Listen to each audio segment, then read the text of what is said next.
नमस्कार सभी को। मेरा नाम विपिन कुमार द्विवेदी। आज मैं आप 10वीं क्लास के तुलसीदास के पाठ का परिचय बताता हूँ। तुलसीदास जी जो भक्तिकालीन हिंदी साहित्य युग के महान कवि थे। उनका जन्म 1589 विक्रमी संवत में हुआ था, यानी कि 1511 ईस्वी में हुआ था। स्थान राजापुर बांदा उत्तर प्रदेश में हुआ था।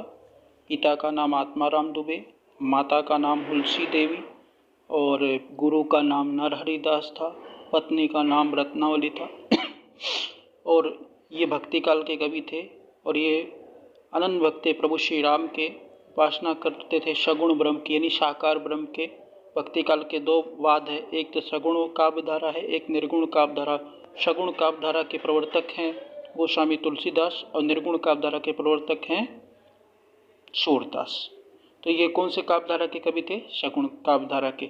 सम्मत 1554 विषे तरनी तनुजा तीर, श्रावण शुक्ल सप्तमी तुलसी धरो शरीर।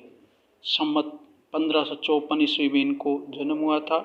नदी के तट पर श्रावण शुक्ला की सप्तमी थी और तुलसी जी ने क्या धारण किया था? शरीर को धारण किया था, ऐसा कुछ कहा गया है।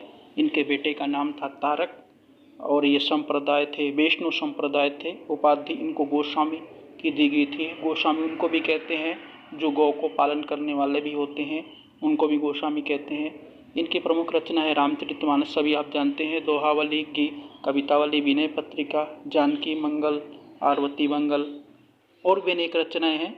और इनके बारे में कहा गया कि ये बहुत ही अनन्य भक्त थे प्रभु श्री रामचंद्र जी की और इनको प्रेरणा पत्नी के माध्यम से मिली थी। पहले वो अपनी पत्नी से बहुत लगाव था, लेकिन बाद में उनके अंदर जो अंतरात्मा जगी तो राम भक्ति की काव जगी, तो वो पूरी तरह से भगवान श्री रामचंद्र जी पर लीन हो गए थे।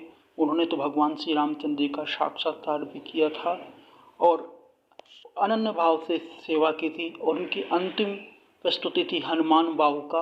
हनुमान बाहुका उनकी अंतिम प्रस्तुति थी। हनुमान बाहुक। इसमें उन्होंने क्या किया था?